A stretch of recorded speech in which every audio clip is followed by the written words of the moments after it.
Привет, я Надя, это канал Надя путешествовать и влог из Алулы, в общем, из Саудовской Аравии. Мы здесь пробудем 5 ночей, проведем их в 3 разных отелях. Первую ночь мы проведем вот здесь. Название отелей и цены для интересующихся я буду подписывать. Вот, в общем, отель называется Дар Тантория. С арабского дар переводится как дом. И нам только что рассказали, что здесь номера называются не номера, а дома. Дар. Весь отель находится внутри старого города, старого центра Алулы. И здесь раньше были жилые дома. И на основе этих домов сейчас здесь отель. Я уже так прошла, сейчас вам покажу. Здесь проведу экскурсию по нашему дому. Вот. Очень интересно, кстати. Особенность этого отеля заключается в том, что он максимально аутентичный и с сохранением вот этого исторического наследия, что сама постройка дома, я сейчас скажу, кстати, сейчас у меня написано из чего, тщательно восстановленные глинобитные дома.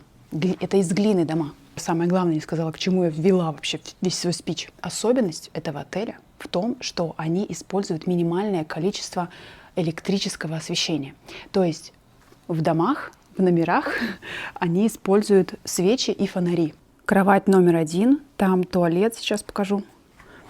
А вот кровать номер 2. Нам сказали, что при желании ее можно застелить и спать прямо здесь. Это лоджия, вот здесь сразу прям все. Здесь уже небо идет. Вот. А здесь маленькое окошечко сразу, кстати, в старый город выходит. Интересная дверь. Так, давайте зайдем. Естественно, сохраняется приватность. Все максимально аутентично. Ставни. Опять же, приватность сохраняется. Ага, света еще меньше стало. Давайте пока откроем. Душ хотела показать. Вон, смотрите. Шторина висит. И вот душ. Раковина, конечно, очень красивая. И не только раковина. Уже наши вещи раскиданы. Это не работает. Я уже спросила. Это просто декорация. К сожалению. Ой, сори.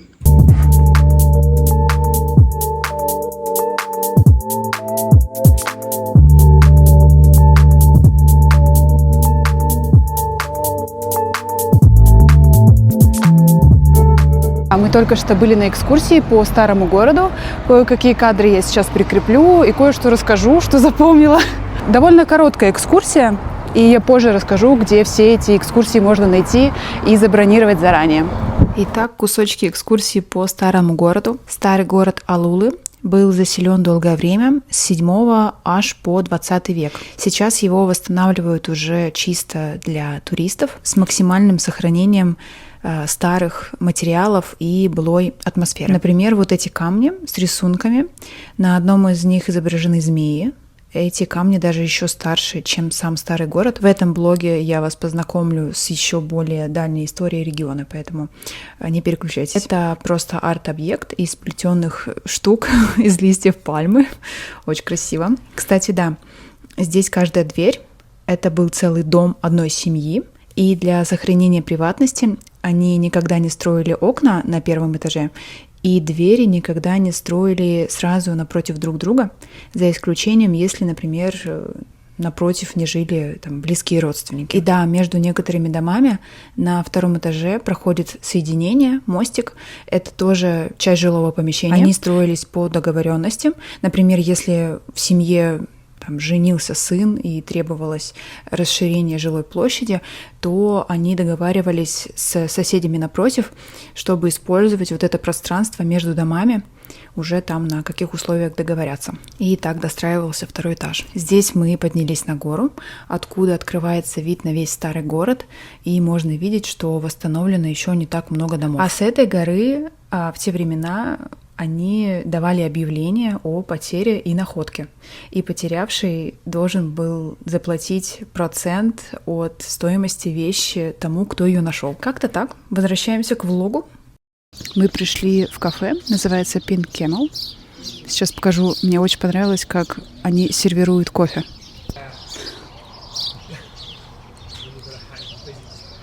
Класс. Это холодный кофе, соответственно. Вот, находится это место, это заведение возле фермы. Запахи просто, я как будто бы на даче сижу, потому что здесь прямо возле нашего столика растет лук. Забавно. Вот, ну, конечно, немножечко еще пахнет каким-то навозом. Это не от меня. Кстати, я хотела здесь закат смотреть. Почему отсюда не видно закат? Надо что-то придумать, поискать.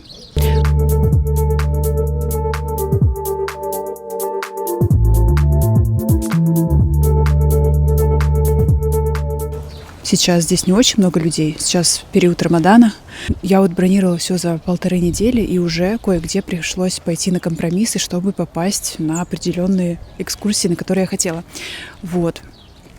И кто будет сюда ехать, скачивайте приложение Experience Alula. И прямо в этом приложении можно посмотреть, какие есть активности, какие есть экскурсии. Там же забронировать. И перед приездом прям лучше за несколько недель, потому что, как я уже сказала, за 1,5 недели уже кое-где не было подходящего времени. И да, сейчас период Рамадана, и нас многие спрашивали, почему мы едем в Алулу в Рамадан, тут же все будет закрыто. Мы тоже, естественно, об этом подумали и заранее позвонили в один из отелей, который забронировали, и спросили, попадем ли мы вообще куда-либо в дневное время. Нам сказали, что практически нигде не изменится расписание, ну и пока все окей. Мы только что пили кофе, а солнце еще как бы далеко не село. И приятным бонусом были скидки на Рамадан через это приложение, которое я сказала. Там были скидки 50% на все активности, что мы забронировали. Очень приятно. Очень приятно. Вот поэтому вам такой лайфхак. Если что, в период Рамадана приезжать в Алулу очень даже хорошо, очень даже приятно. На всякий случай, кто не знает, Рамадан – это священный месяц у мусульман, во время которого соблюдается пост от, получается, рассвета до заката. В дневное время, в светлое время суток ничего нельзя есть и пить. Соответственно, в Саудовской Аравии, как и во многих мусульманских странах, заведения закрыты в дневное время. То есть сложно найти, где там выпить кофе или поесть. Вот, как я уже сказала, Алула является исключением, и здесь все работает. Ну, есть, может быть, не все, но большинство-то точно. Честно, создается ощущение, что мы здесь практически одни пока. Ну, может быть, мы и человек типа 30 во всем городе. Мне нравится. Все еще гуляем по ферме, и я посмотрела на вот эти остатки стен и вспомнила, что на экскурсии нам рассказывали про них. Это фермерские дома. И в той части, где находится наш отель, люди жили в зимний период, а вот здесь, на ферме, в летний период. То есть как бы работали и жили в этой части города. По сути, они вплотную друг к другу находятся, поэтому они просто там переходили через дорогу и как бы жили уже в домах на этой стороне.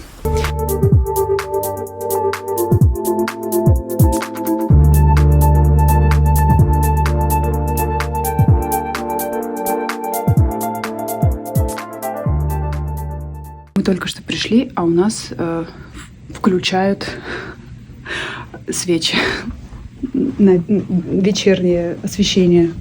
Давайте без вспышки сейчас покажу. Вот так, без фонаря. Ну, как бы совсем ничего не видно. Так, ну вот так, смотрите. Очень романтично.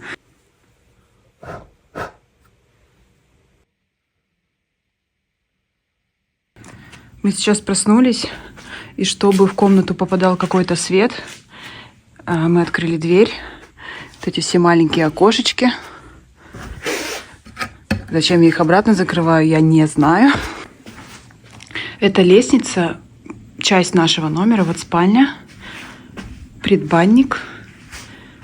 Не знаю, можно это называть столовой. Нам сказали, если мы хотим завтрак в номере, то его сервируют вот на этом столике. Вот, и давайте вместе спустимся. Я вам не показала еще, как это все выглядит, только по отдельности. Вот, в общем, такая лестница. Это часть нашего номера. Вот дверь, вход в номер, точнее, в дом. Извините. Вот так она закрывается. Тоже это деревянная вся такая конструкция. Что еще? Вся система противопожарная здесь есть. Она просто замаскирована под natural. Но здесь все есть. То есть, по сути, здесь нет только... Это мой утренний аутфит. По сути, здесь нет только электрического освещения. То есть Wi-Fi, розетки, вот эта вот штука в каждой комнате. Что еще? Ну и противопожарная вот эта система. Здесь тоже какие-то декорации. Так, ну и вот эта комната. Здесь уже свечи все погасли, мы их оставляли, они всю ночь горели и прогорели. Вон там, вот, по всему коридору. Так, ну вот эту комнату я вчера показывала в темноте. Тоже такая комната отдыха. И лестница с этим естественным освещением с улицы. Но здесь, так как это все-таки внутри здания, они сделали стекло. То есть вот там вот идет стекло. Не знаю, видно, нет. А вторая часть названия, то есть отель называется Дан Тантора. Так вот, Тантора – это такой треугольник на крыше. Я сейчас его покажу. Ну, в общем, по тени вот этой вот Танторы на крыше они понимали сезоны. Вот этот треугольник называется Тантора. Здесь тень на землю падает от него. И когда она доходит вот до этого камня, что происходит только один раз в год, это говорит о том, что наступила зима. Это бассейн нашего отеля. Как вы можете понять по моей одежде, купаться мы не собираемся.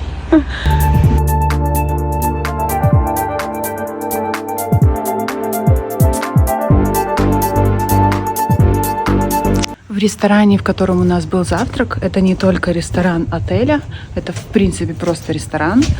Вот, и я видела про него информацию. Шеф этого ресторана имеет мишленовскую звезду, но, к сожалению, он не готовил на завтрак, но, скорее всего, на ужин он будет. Вот. Но мы, наверное, уже на ужин здесь не останемся. У нас сегодня переезд в следующий отель. Мы пришли посмотреть повнимательнее на фермерские дома. Я рассказывала, что вот это были дома в зимний период, а вот эти в летний фермерские дома уже, дачи.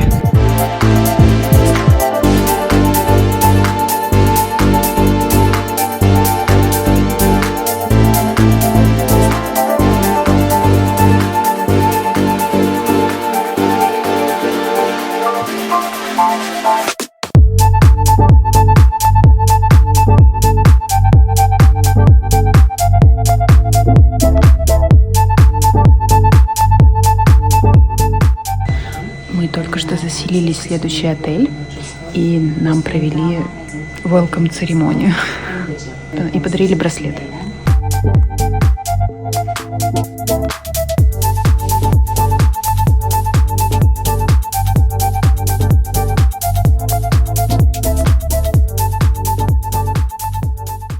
Быстрый тур по каравану. Здесь небольшая кухня. Так, это уже наши финики в пакете. Так, ну, в принципе, так, ну вот холодильник, что еще вам показать? Очень быстрый тур. Алло, холодильник, открывайся. У меня какие-то проблемы с этим холодильником, я уже пыталась его открыть до этого. Так, шкаф. Мы здесь уже свои вещи повесили. Такой он большой. Там сейф внизу. Понятно, всяческие полотенца. Самое интересное – туалет. Так, вот там зеркальце. И унитаз со смывом вот здесь. И душ. И как он? Вот так открывается на себя. Очень небольшой. В принципе, я помещаюсь. То есть я не наклоняюсь. Нормально. Ну и постель. Я слышала, что в этом отеле не так много номеров со смежной постелью, с одной большой, нежели с двумя маленькими. Вот, поэтому нам повезло. Мы вовремя забронировали. Нам, кстати, сделали апгрейд бесплатный с более красивым видом, чем мы заплатили. Спасибо. Хотя здесь нет плохого вида, просто он какой-то просто классный, а какой-то супер классный. Вот нам с просто классного дали супер классный. А это возле нашего каравана лаунж-зона.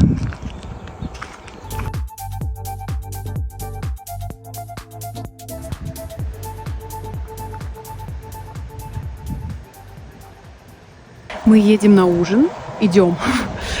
по территории отеля. Здесь можно передвигаться либо на гольф-карах, вызвать его и нас заберут, либо дойти пешком, потому что мы припарковали машину возле ресепшена, и все. На территорию уже на машине нельзя заехать. Здесь на территории отеля можно заняться йогой. Можно, у нас, естественно, завтрак там включен. По-моему, вот здесь он будет завтра. Вот, мы здесь останемся 2 ночи. И потом еще на 2 ночи переедем в другой отель.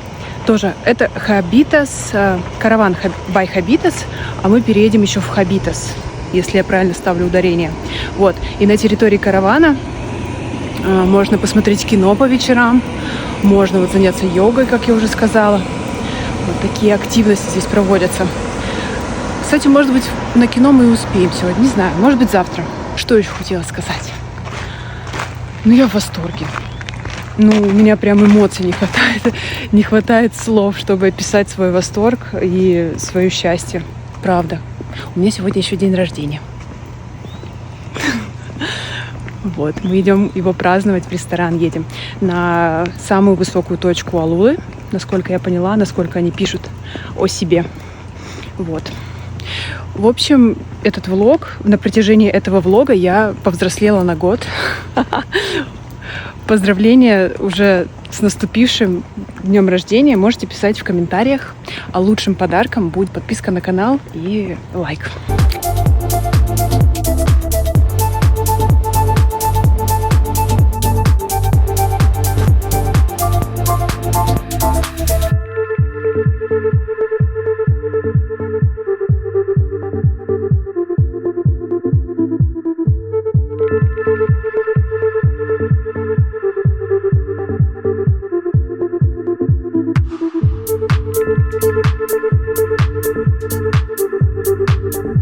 Мы вернулись в наш отель, и здесь идет показ кино. Мы хотели сегодня пойти посмотреть фильм, а оказалось, что показывают, это просто прикол, фильм «127 часов». Это про то, как чувак, основан на реальных событиях, как чувак застрял в каньоне между скал, и вот 127 часов там провел. Что-то такое, по-моему. Просто там атмосфера как раз примерно такая же, которая здесь. Ну, в смысле, атмосфера вот этих вот каньонов, гор, такая же, как в Алуле. В общем, очень интересный выбор. А вот так выглядят караваны ночью.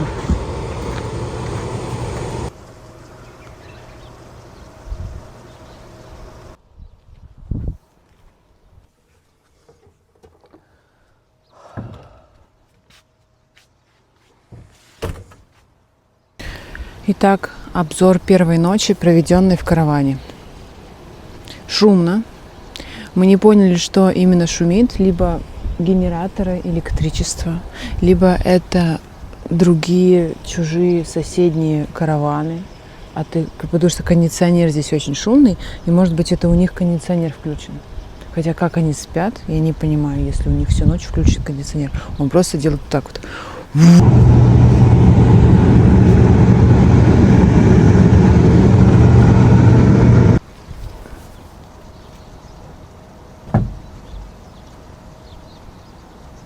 Сейчас сижу рядом с нашим караваном, и все-таки, мне кажется, это соседний.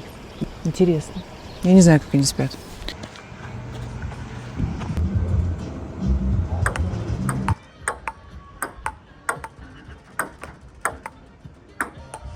Напротив столовой здесь еще тоже тент с развлечениями, как зона отдыха. Здесь очень много разных игр. Вон джанга, пинг-понг. Там еще шахматы я видела, крестики-нолики. Ну вот на всех столах, короче, разные, ну где-то разные, где-то одинаковые игры. Мы поиграли в пинг-понг, но он, конечно, совсем не алё. Разные столы, мне кажется, их просто приспособили, вообще левые столы, антикварные какие-то классные, под пинг-понг. Конечно, невозможно в них нормально играть, ну так только подвигаться после завтрака.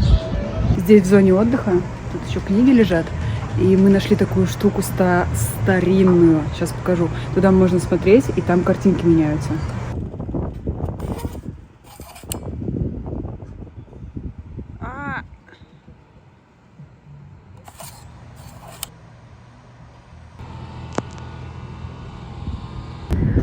Вот так кинотеатр выглядит в дневное время.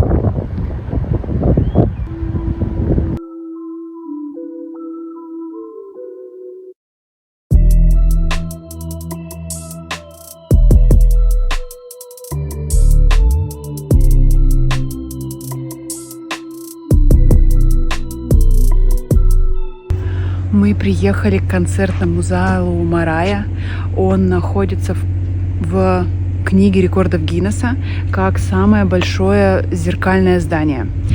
В нем 5000 квадратных метров. Ну, это концертный зал. Наверху есть ресторан. Сейчас он закрыт. На ужин будет открыт. Но, честно, мы сюда только пофоткаться.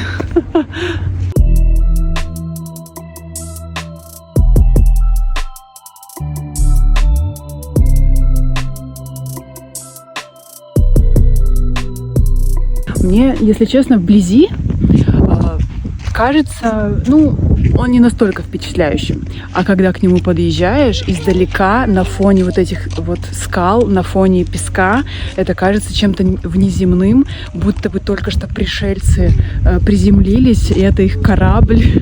Вызывает некоторые такие чувства. То есть это здание и атмосфера этого места, они как будто бы слишком разные, как будто бы они вызывают какой-то диссонанс, я не знаю, очень странное чувство, как будто бы этого не может быть здесь, то есть в этой пустыне, где нет ничего, кроме этих гор, скал, и тут просто какое-то стеклянное зеркальное здание, то есть его прям добавили, и вот этот диссонанс, он поражает, то есть ты как бы смотришь, и это, во-первых, красиво, во-вторых, удивительно. И, я даже не знаю, как описать свои чувства. То есть класс. Мне очень нравится, особенно издалека. Вблизи прикольно, конечно же, пофоткаться, снять видео. Но издалека мне как будто бы он больше впечатлил. Не знаю, вот как-то так. Кстати, получается, наш первый отель, ладно, уже второй, который караван-отель. И в еще один мы завтра переезжаем, Хабитас. Они находятся на одной территории с Мараей, вот с этим концертным залом. И чтобы попасть вот сюда, пофотографироваться, нужно либо останавливаться в этих отелях, либо просто при одном из этих отелей, здесь еще один, кстати, есть, Баян, что-то такое. Вот, можно просто забронировать ресторан при каком-нибудь из этих отелей, и тогда на территорию просто по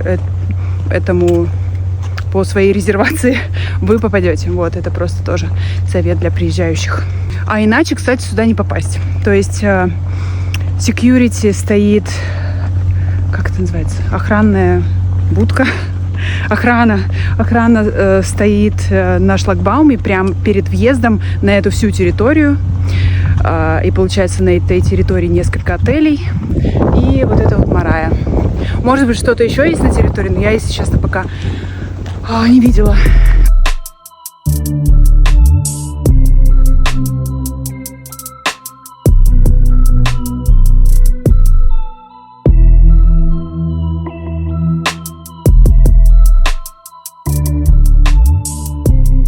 Мы приехали в одно кафе и не можем его найти. Там прикол в том, что чтобы в него попасть, нужно пройти меж скал. Сейчас покажу. Если мы найдем, я надеюсь, мы найдем. Вот. И мы приехали, а тут непонятно, куда вообще заходить. Тут несколько зданий, и где вход. Мы, сейчас будем искать. Скалы, и рядом со скалами куча зданий. Мы им только что позвонили, вроде бы как нам туда. Надеюсь. Да, нашли наконец-то. Мы, кстати, просто за вход сюда заплатили 20 цар, как за билет, видимо. Но, видимо, можем пофоткаться и уже ничего в кафе не брать. Посмотрим, конечно, отдохнем. А то мы сюда ехали еще минут 30, наверное, от отеля. Ох, let's go. Чего только не сделаешь, чтобы попить кофе в красивом заведении.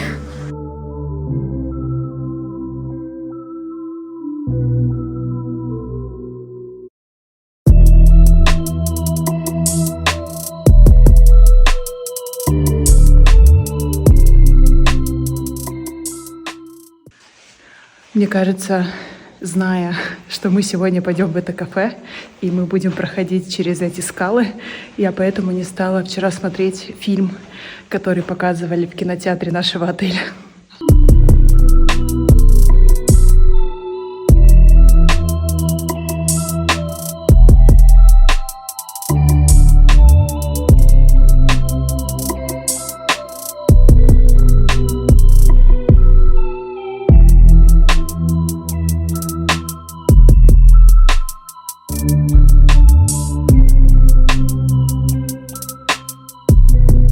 Ну, как кафе, это обычное заведение, вон как кофейный киоск, и ты как бы сам берешь кофе, ну, там какие-то еще напитки, и уже садишься вот сюда. Я, когда увидела это место на карте и во влогах, которые смотрела про Алулу, у меня был один вопрос. Это единственный вход в это место? То есть только сквозь эти скалы пробираться, либо есть еще какая-то дорога альтернативная? И пока я ее не вижу. Вот там что-то похожее есть, но мне кажется, какая-то растительность вон есть, и мне кажется, там ничего нет. Ну, в смысле прохода.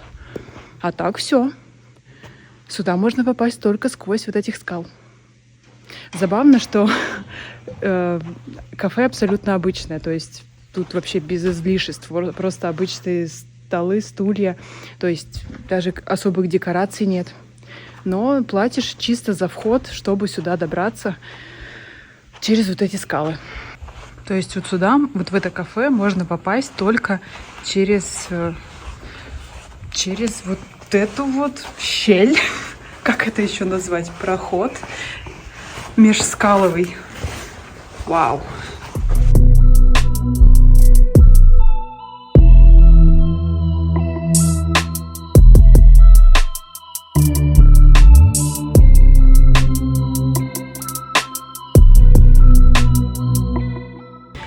Мы приехали к еще одной локации известной. Это Elephant Rock. Скала. Скала-слон. Сейчас покажу. Ну, уже я показала, наверное. Вот. Здесь сидячих мест куча. Можно просто прийти и приехать, понятно, и посидеть на них. Либо тут есть кафешки со всякими стритфуд, либо просто кофе. И что-нибудь взять. Я пила матчу. Вот. Отдыхаем, смотрим закат. Опять здесь нет музыки. Вот что мне здесь нравится в Алуле, что здесь всегда тишина.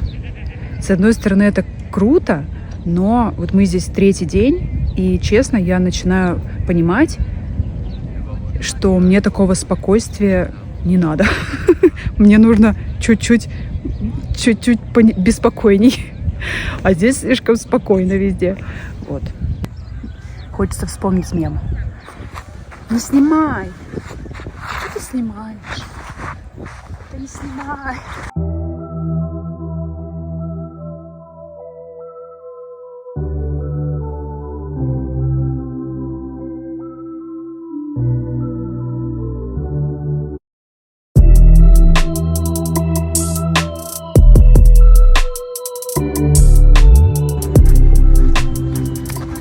Это была плохая идея. Я устала. Еще я всегда на видео смотрю запись и думаю, почему я бегу, как будто кросс. Хочется элегантно бежать. Я иногда пытаюсь, иногда как будто получается, но все-таки обычно это хочется пульс проверить. Вот так. Вон там вдалеке тоже достопримечательность. Ой, где моя рука? Вот. Называется Wessel Hole Rock. Скала, отверстие для сосуда. Ну, если пошло на то дело, то вот это можно назвать кастрюлька, либо тарелка. Что еще? Пиалка. Пиала. Угу. Скала, пиалка, мне кажется, вполне.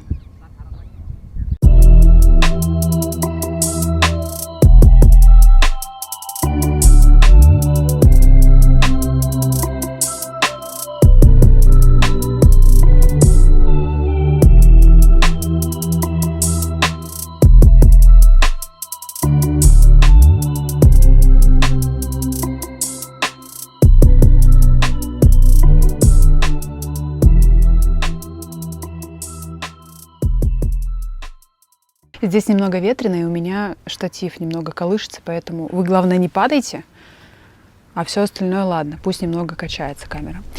Вот, что хотела сказать. Мы переехали в еще один отель, в последний на этот визит в Алулу.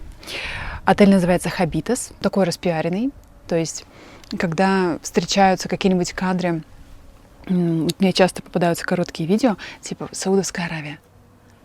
Там нечего посмотреть, а как насчет... И показывают разные кадры, в основном это Алула, и в 90% случаев есть в этой нарезке бассейн из отеля Хабитас. Я, конечно, в ожидании, потому что мы так проехались, и я думаю, блин, как классно. Во-первых, я увидела уже несколько знакомых мест, потому что я готовилась к приезду сюда, и смотрела информацию про отели, и смотрела влоги, и уже блогеры здесь многие побывали, поэтому некоторые виды уже очень знакомые, потому что Алула, в принципе, не очень большой город, и плюс-минус одно и то же все снимают, потому что здесь не такая большая выборка, куда можно сходить и что посмотреть.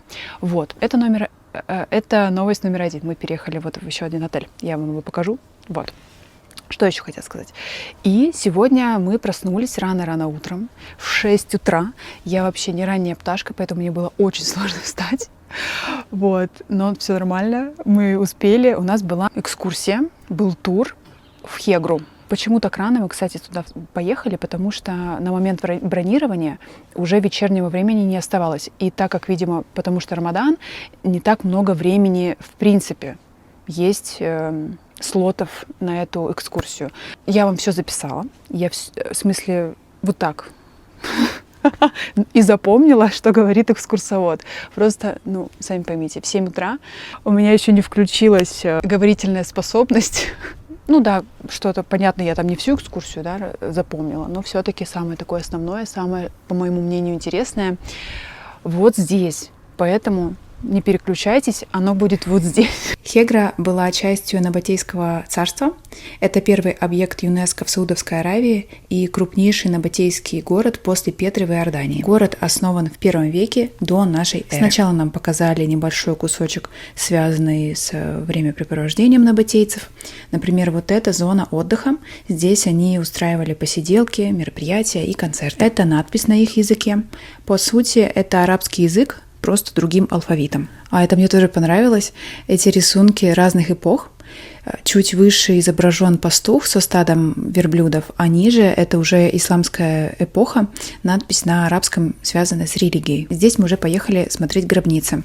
Несколько фактов именно о них. Строили их сверху вниз. Наверху мы видим лестницу, которая по одной из версий символизирует 5 шагов в рай. И над входом внутрь изображены лица с прической медузы Горгоны для защиты гробниц от нежелательных гостей. Здесь мы зашли в единственную гробницу, в которую можно было зайти внутрь. Каждая из этих ступеней предназначалась для отдельного человека и, можно сказать, росла вместе с ним.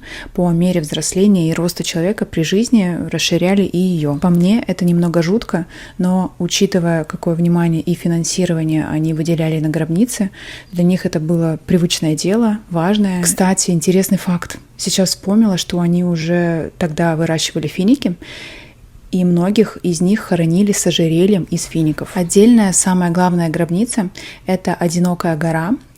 Она предназначалась для Лихьяна ибн Кузы, что нам сообщает надпись наверху.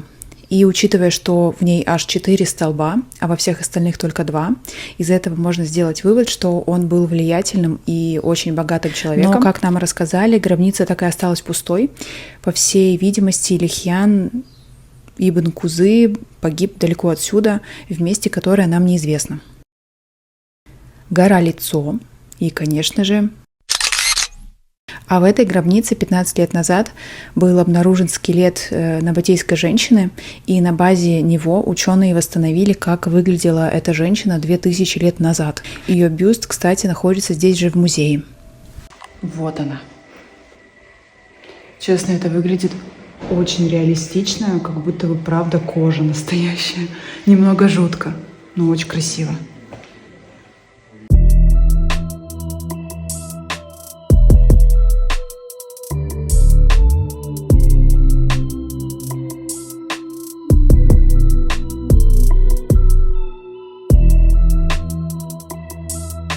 И еще хочется добавить про Хегру. До набатеев здесь жил древний народ самудян, которому пророк Салих проповедовал поклонение единому богу. Однако самудяне не последовали его учению и, согласно исламским преданиям, были наказаны разрушительным бедствием. И поэтому среди некоторых мусульман существует убеждение, что в место, на которое было ниспослано божественное наказание, посещать нежелательно или нужно делать это с осторожностью.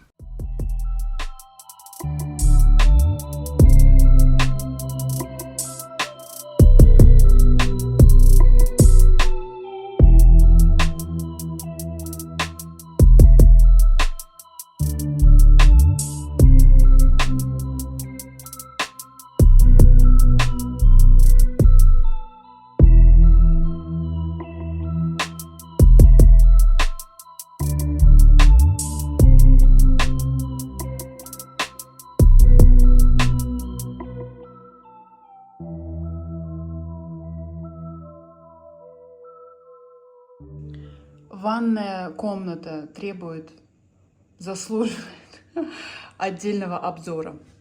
Смотрим. Так, понятно, туалет, всяческие принадлежности, раковина, зеркало 1, зеркало 2, зеркало 3 в полный рост, душ 1. И, внимание, открываем балкон. Душ 2. Класс. Чудо просто. Можно по лестнице вот по этой подняться и подсмотреть у соседей, что. Шучу. Это, видимо, полочка.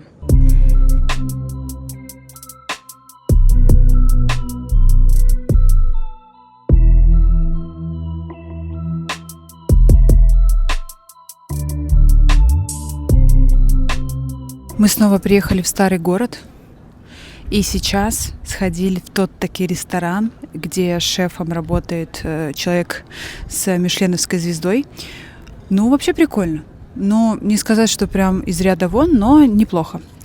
Вот. Что еще хотела сказать? Я не перестаю думать о том, что мне немного не хватает шума. Мы здесь 4-й день, и сейчас приехали, вот, как я сказала, в старый город. И я когда представляю, что мы поедем в старый город, я представляю какой-то базар. Тут я знаю, что тут много лавок. Просто мы всегда их застаем в закрытом состоянии. Вот. И я представляю, что сейчас приедем, а тут как бы люди ходят, что-то там народ, шум. Приехали, а тут как бы ничего не поменялось. И все так же тихо, все так же никого нет почти. Ну, нет, кстати, надо отдать должное, сегодня побольше людей, и мы уже зашли в пару лавок, сейчас еще погуляем. Ну, просто в прошлый раз, когда вот мы здесь были, я особо не прогулялась по этим лавкам, и эти дни жалела об этом, мне хотелось вернуться. Вот, решили вернуться и заодно попробовать этот таки ресторан. Вот, идем гулять дальше. Смотрите, какие сумки прикольные для айпада.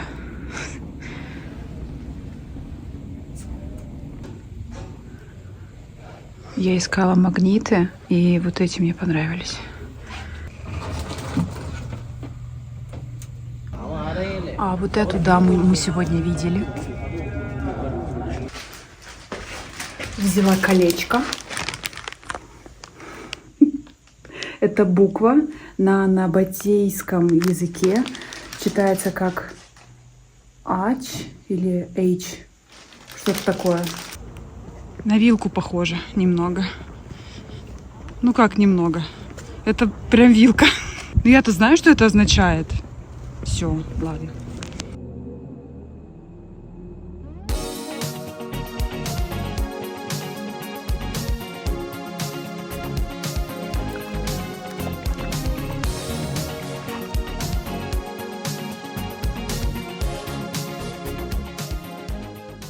Нам привезли байк. Здесь можно всего взять 1 байк на номер. Вот, я надеялась, что можно будет взять 2, но в итоге сказали нет, только 1. Вот. Просто в моей голове было, я еду на байке, мой супруг меня снимает с другого байка, и мы такие все на байках. Ну, это больше такой байк велосипедный, велосипедного типа. Ну, сейчас я вам покажу. Вот, но прикольно, мне очень понравилось. Я сейчас проехалась, пусть я в платье, но я проехалась, и мне прям очень понравилось. Сейчас муж уехал кататься. Я сейчас переоденусь в более комфортную одежду и тоже, наверное, поеду кататься. Даже несмотря на жаркое солнце, потому что ощущения просто великолепные. Вот. Я хз. Но попробовать стоит.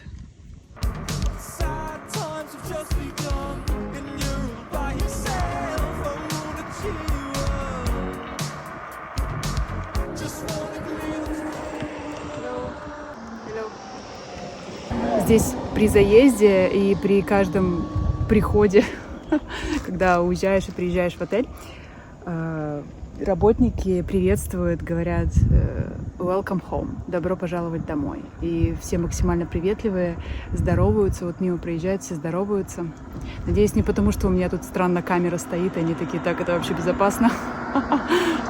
Hello. Едем дальше. Кстати, в номере есть защитный шлем, защитные налокотники, наколенники для как раз поездок на байках. Ну, как видите, я решила их не надевать. Но я, правда, аккуратно. То есть тут, по сути, ну нет, конечно же, этот байк, он, мне кажется, разгоняется. Но я максималку разгонялась где-то 30-35.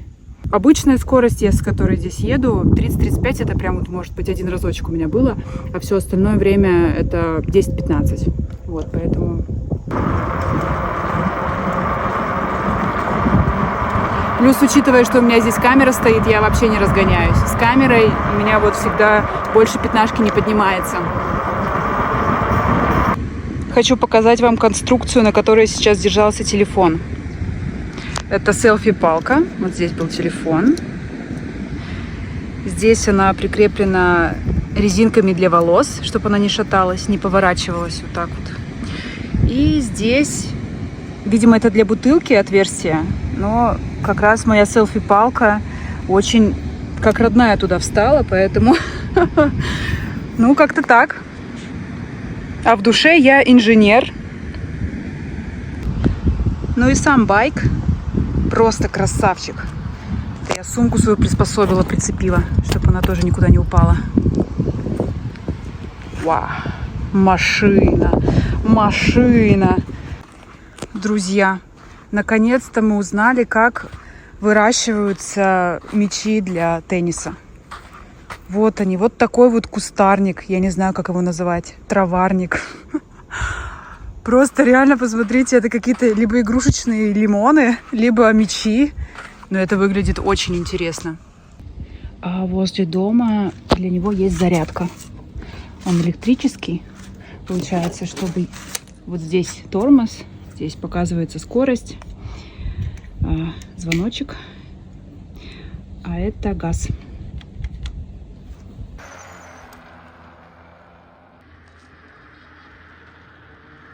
Друзья, вам придется поверить, что я не косплею Венсдей сейчас. Я просто хотела посниматься на байке Total Black, а прическу я вообще сделала под другой аутфит.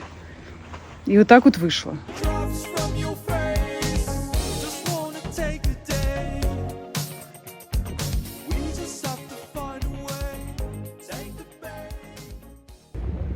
Это что за статуя здесь? Мы были в ресторане, в караване. Знаете почему? Потому что за все наше пребывание здесь на завтраки мы ходили в те рестораны, которые входили в проживание, то есть, ну, рестораны при отелях. Вот, и там ходили на завтраки. А на ужины уже в какие-то места там в старом городе, либо где-то не в старом городе.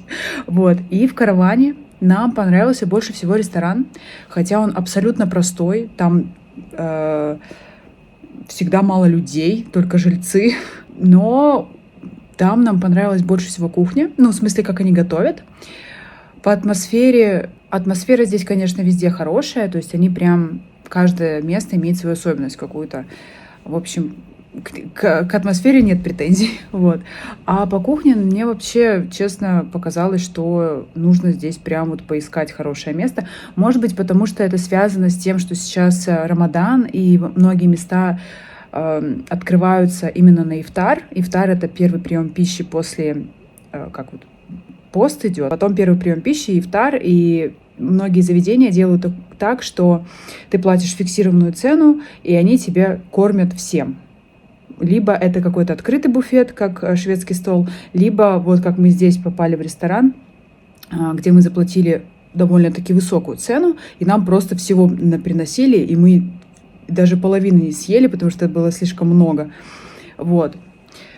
И если бы, может быть, мы в этих же местах, где мы попали на этот ифтар, заказывали бы просто блюдо, нам бы понравилось больше. Но вышло как вышло. Вот. Поэтому нам больше за наш приезд зашел именно ресторан «Каравана». Он был одним из самых дешевых, и по кухне нам больше всего понравилось. Я же, знаете, что мне рассказала? Я ездила сегодня на зиплайне.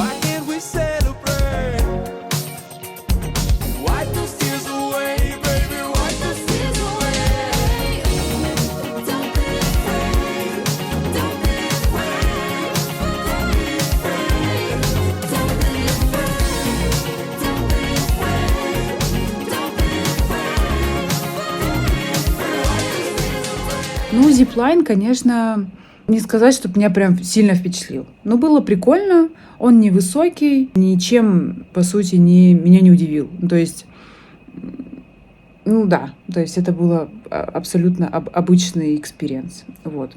Да, там же, кстати, бронировала, если что, экспириенс Алула. Вот, тоже там можно забронировать. Как вам мой кокошник, скажите? Мне очень нравится. Очень у меня приятные эмоции от этого отпуска. Один из самых лучших, если честно. Мне здесь максимально понравилось. Мы здесь были 5 дней, а по ощущениям месяц. По ощущениям именно эмоциональным.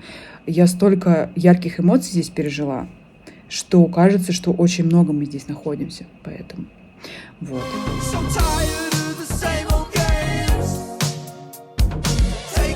Let's stick to